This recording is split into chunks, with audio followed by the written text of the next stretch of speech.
Why did I decide to re-edit the Animals? Well, the Animals was a 500-page book. This is a it just an answer to the question. Honestly, depends on how intimate I want to get with people who are looking at this. I had a very difficult life at that point in time when I wrote it, and I felt, in retrospect, on some very, very deep level, that in the process of writing the book, my sensibilities had become degraded to some extent. But I didn't have the ability to see it at that time. Now this is, let's see, 1974, so this is 37 years after I began writing this book, if my math is correct.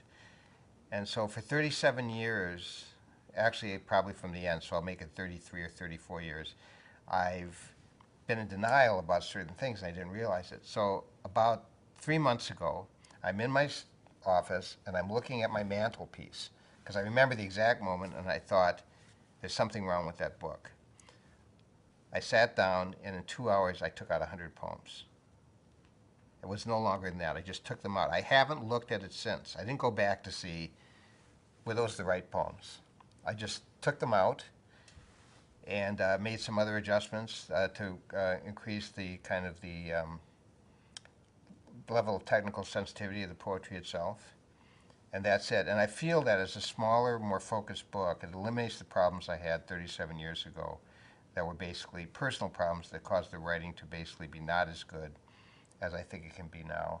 And I improved it just by the fact I've been a poet longer. That's not to say that The Animals was not a really fine book when I wrote it, and it was highly acknowledged by a lot of people. It's just that I'm now a better writer, and I have a better view of my past. And also I'm going along with something that I always have, is like when I get an inspiration on something, I don't think about it too long. 3 seconds is way too long. I just go ahead and I go for it. If I'm writing, I do that. If I'm considering like large-scale projects, I do that. It's gotten me in a lot of trouble in my life, but that's just the way I am.